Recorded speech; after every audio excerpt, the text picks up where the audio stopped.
याकूब और हमारे खुदा यस्सु के भाई यहूदा ने दरजैल कहा, यहूदा 1:3।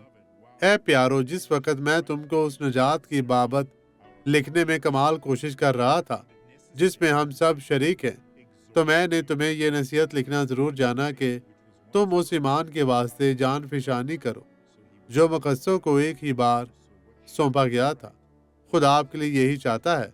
तो फिर से देखें, तो मैंने तुम्हें यह नसीहत लिखना ज़रूर जाना कि तुम उस ईमान के वास्ते जान फिशानी करो जो मुकद्दसों को एक ही बार सौंपा गया था।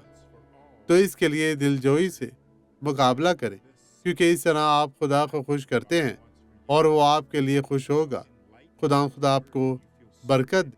आए खुदा की पाक हज़ूरी में झुकें और खुदावंद आपको बरकत दे। ठीक है, आए अब दुआ करें।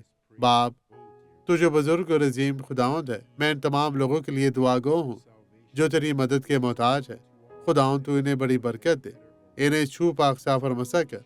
हर तरह की बदी, कमजोरी, बीमारी, मुश्किल, परेशानी से इन्हें महफूज रखना।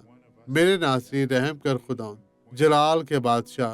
हालेलुया खुदावंद, मैं तेरी मिन्नत करता हूँ, बदी अब हमेशा के लिए इनकी जिंदगी से चली जा, गायब हो जा और कभी भी वापस ना आना। मैं तुझे कह नहीं रहा और मैं तुझे यस्सु के नाम में हुक्म देता हूँ।